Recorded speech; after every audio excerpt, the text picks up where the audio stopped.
digital tools exclusively. I started with analog tools, pencil, paint, ink, and I still use them. They're still a vital part of my process. A lot of these images start as sketches. Some are sketched down in my dream journals by my bedside table at night.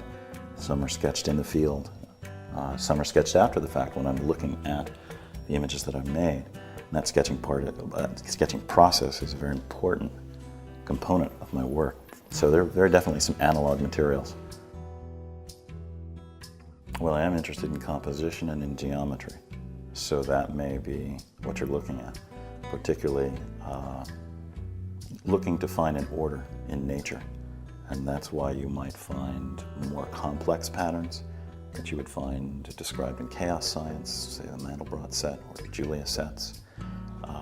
The work is about looking for order in nature, decoding nature. I do a great deal of exploration both conceptually and physically with the materials themselves.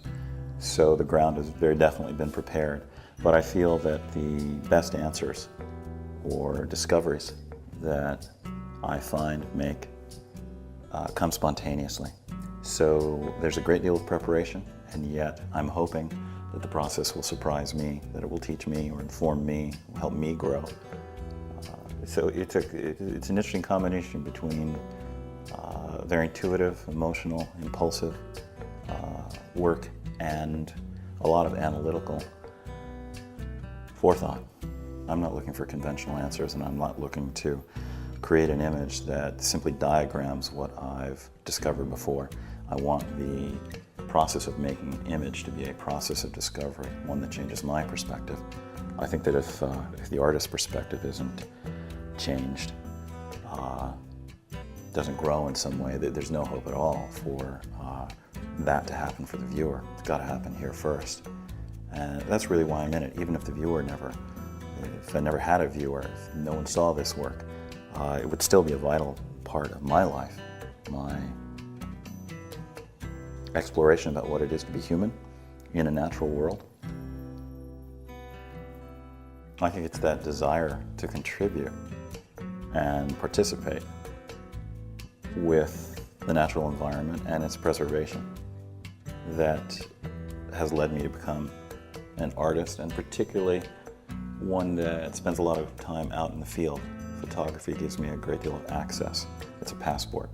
It's a wonderful excuse to go explore the world around me. I think if I were exclusively a painter, I wouldn't be making as many journeys out there. I might be staying in here more. So I find technology is not at all incompatible with natural concerns, low-tech inspiration. In fact, quite the opposite. It gets me out there more frequently. The advantages are immediacy and flexibility.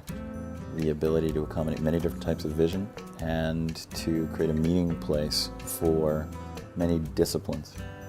Graphic design, painting, photography, filmmaking. All these different disciplines carry a different vocabulary and lend a different perspective. And to be able to cross-pollinate them is tremendously exciting.